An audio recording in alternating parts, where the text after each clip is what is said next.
can fight, yeah. For boxers his level, yes. Meaning what? Not your level? I do not believe so, no, not at all. Mike Tyson just brutally attacked Jake Paul because this man finally decided to open his mouth regarding November 15th. Not only did he completely tarnish Tyson's legacy with ridiculous rumors about the fight being rigged, but now he's throwing around claims that Tyson needed money to step into the ring. Oh, really, Jake? I've always been in the gym training. I'm a boxing professional fighters.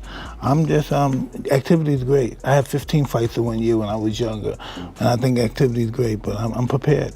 The guy who's been a global icon for decades is out here begging a YouTuber for cash. But let's pause for a second. Does Jake even understand the rules of boxing, or is he just making stuff up as he goes? It's hard to tell, because at this point, it's clear that Jake Paul has no idea what he's talking about, and he's about to pay the price for it. Because honestly, the Tyson-Paul fight was the boxing match nobody asked for, but somehow couldn't stop watching. Tyson is getting back in the ring. He's 58 years old. He's facing off against YouTuber turned boxer 27-year-old Jake Paul. When this news broke that 57-year-old Mike Tyson would step into the ring with 27-year-old Jake Paul, the internet collectively raised its eyebrows. Was this a legitimate fight, or the world's most bizarre midlife crisis? Critics were already calling it a circus before the opening bell even rang. The age gap was the least of the concerns. On one side, you had Tyson, a living legend, while on the other, Jake Paul, a social media personality turned boxer whose greatest weapon is his ability to trend on Twitter. The match felt like mixing vintage wine with cheap soda. Then came the most foolish thing. Yes, Jake's supposed financial rescue theory. According to him, Tyson practically begged for the fight because he needed the payday. Seriously, Jake? The same Tyson who built a cannabis empire and probably has more money in his couch cushions than you have in your crypto wallet? Fans were outraged.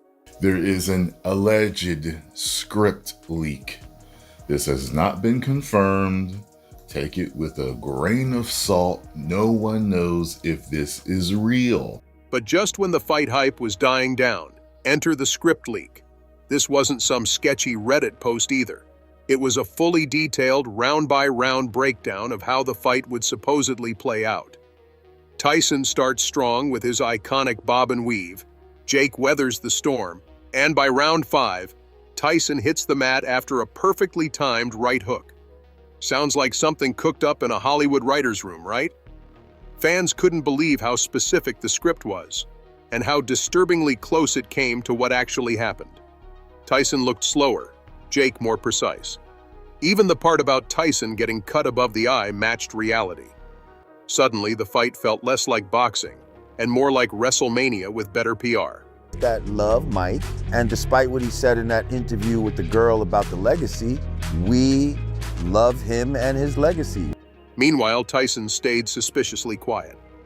No furious denial, no public outburst. It was almost like he was letting people talk. Or maybe he was just trying to figure out who leaked the plot twist to the public. After all, if there really was a contract with a non-disclosure clause, someone was in serious trouble. But Jake, being Jake, couldn't keep his mouth shut. On his podcast, he casually mentioned he eased off during the fight to avoid hurting Tyson. You know, because he was the real threat. This little comment exploded faster than one of Tyson's uppercuts. Was Jake admitting the fight was staged? Was he just bragging? Or worse, was he too clueless to realize he might have just spilled a career-ending secret? At this point, the Tyson-Paul fight went from controversial to straight-up legendary for all the wrong reasons. Fans weren't just questioning the match. They were rewriting the entire storyline in their heads. Exactly. I started, to matter of fact, thank you. I started Jake Paul off. Mike Tyson's patience snapped faster than Jake Paul's claims of being a legitimate boxer. After weeks of hearing rigging accusations and seeing that ridiculous leaked fight script spread like wildfire, Tyson finally fired back. And it wasn't with his fists this time.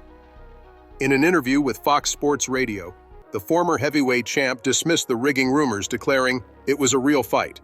He didn't just say it, he practically growled it, as if daring anyone to question whether getting punched 78 times was part of some grand conspiracy.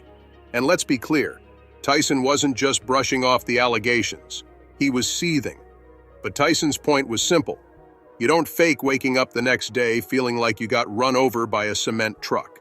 Look at my life as a legacy. Legacy to me means ego. Who the cares about my legacy? I'm gonna be dead soon one day, but he's not gonna win. But this wasn't just about physical pain. Tyson's real fury came from what the rigging rumors did to his legacy. For Tyson, it wasn't just an insult. It was a slap in the face with brass knuckles. His legendary status now came with asterisks, thanks to a viral fight script that read like something rejected from a Rocky sequel. Behind the scenes, the whispers got even juicier. Insiders claimed there was a non-disclosure agreement, NDA, involved. The kind that comes with scary legal warnings in all caps. If true, this would have barred anyone from spilling details about the fight being anything less than 100% authentic. And yet, Jake Paul couldn't resist playing loose with the facts on his podcast. He casually claimed he eased off during the match, as if he was some kind of merciful boxing god granting Tyson a pass. This wasn't just Jake being cocky. It was potentially NDA-breaking cocky. Jake broke the rules, sources hinted, suggesting Tyson was ready to go full legal bulldog. If that NDA existed, Jake might have crossed a line thicker than Tyson's boxing gloves. Tyson's rumored rage over this wasn't just about the fight. It was about protecting the brand he spent decades building. The same brand Jake Paul was now dragging through the mud for content clicks. Welcome back to The Pain Game. Today we're going to talk Darren Till versus Tommy Fury / John Fury, of course. But first, some more important and quite serious news in the combat sports world. Mike Tyson versus Jake Paul, it's come out now. It was rigged. I can't believe it. You know, you have to question the validity of boxing these days when you can't trust two professionals to get in the ring and do their best against each other. And instead you find out Mike Tyson pulling his punches, not trying to hurt Jake Paul. Absolute disgrace. I thought better of them. You know, I really did. I thought that Mike Tyson, especially, Iron Mike, he was just going to go in there and knock Jake clean out. But here he is, not trying. I'm so disappointed in him. But you don't need to take it from me. But the fight itself only added fuel to the fire. Statistically, Jake Paul outperformed Tyson in nearly every measurable way. 78 punches landed versus Tyson's paltry 18. On paper, it looked like a masterclass in boxing domination. Except for one glaring issue.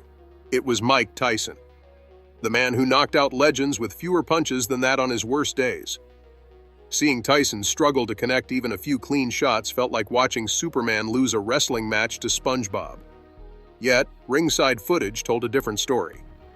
From the crowd's perspective, the hits looked brutal and painfully real. Tyson didn't seem like someone playing a scripted role. He looked like someone desperately trying to relive past glory, while his body begged him to sit down. His iconic bob and weave looked more like a slow shuffle, and his punches came with the speed of a buffering YouTube video. Even Tyson himself admitted to feeling off. He confessed to blanking out mid-fight, something that raised even more eyebrows. Was it exhaustion, age, or something deeper that nobody saw coming? Whatever it was, his sluggish performance only added credibility to the conspiracy theories, even if the truth might have been far less dramatic. The undeniable march of time. But that changed when Paul clenched with Tyson. It's alleged he whispered into Tyson's ear to cool him. But then came the aggression factor. Ringside analysts noticed something interesting. Jake Paul wasn't holding back. He was throwing with bad intentions, landing sharp combinations, and even cutting Tyson above the eye. You could see Jake's competitive streak firing on all cylinders, as if he'd forgotten he was supposed to be playing entertainer and started fighting like a man desperate for legitimacy. And you know what is the root cause of all this? It's money. Jake Paul, never one to miss a chance to stir the pot, claimed that Mike Tyson approached him out of financial desperation. According to Jake, Tyson needed the fight to keep his bank account from going the way of empty. I did tell you about it. At the time, I wanted to do a pay-per-view roast, like it was a boxing match, and they'd said, oh yeah, Mike can make $20 million. Then there's the juicy pay-per-view, PPV debate. Industry insiders whispered that both fighters walked away with hefty seven-figure paydays. But did Tyson feel shortchanged? Maybe. If Jake pocketed more due to his internet clout, that would have added extra sting to Tyson's already bruised pride. Imagine spending decades building a legendary career only to be out-earned by a guy famous for pranking strangers on YouTube. Ouch. The real question is, was Tyson's return to the ring a strategic business move or a desperate grasp at glory? Some say he wanted one last taste of the spotlight before retirement, or maybe just to prove that even at 57, he could still rearrange someone's face. But stepping into the ring with Jake Paul wasn't just risky. It was like a retired lion challenging a loudmouth hyena. Tyson might have been thinking easy payday, but he clearly underestimated how far Jake would go for clout. Social media wasn't kind either. Fans roasted Jake for allegedly disrespecting Tyson, accusing him of milking the fight for publicity while trashing a living legend. Memes, think pieces, and angry tweets flew like punches in a street brawl. In the court of public opinion, Jake wasn't just the villain. He was the final boss of boxing trolls. Reason and one reason only, and that is the money. He's getting paid so much money to do this. So that tells me he's getting bought. So again, it is sad that someone like Mike Tyson. Rumor has it Tyson didn't just walk away from the fight, he stormed away, leaving behind a trail of blistering words aimed directly at Jake Paul. Insider sources claim Tyson unloaded a verbal knockout during a private post-fight conversation, telling Jake to stop ruining my legacy and keep my name out of your clout-chasing mouth. Classic Tyson, sharp, direct, and ready to bite back. There's even speculation that Tyson's team is considering legal action for potential contract violations. If Jake really did hint at fight fixing on his podcast, he might have broken the golden rule of celebrity fights. Don't talk about the script. Tyson's lawyers are reportedly watching closely, ready to pounce if Jake keeps running his mouth. So what does all this chaos mean for the future of boxing? Has the sport crossed the point of no return, where hype and headlines matter more than skill and legacy? Can boxing survive when fights feel more scripted than spontaneous? And most importantly, how long before fans stop tuning in altogether, tired of wondering whether they're watching a real contest or just another pay-per-view soap opera? The ring was once a place where legends were forged. Now it's starting to look like just another stage.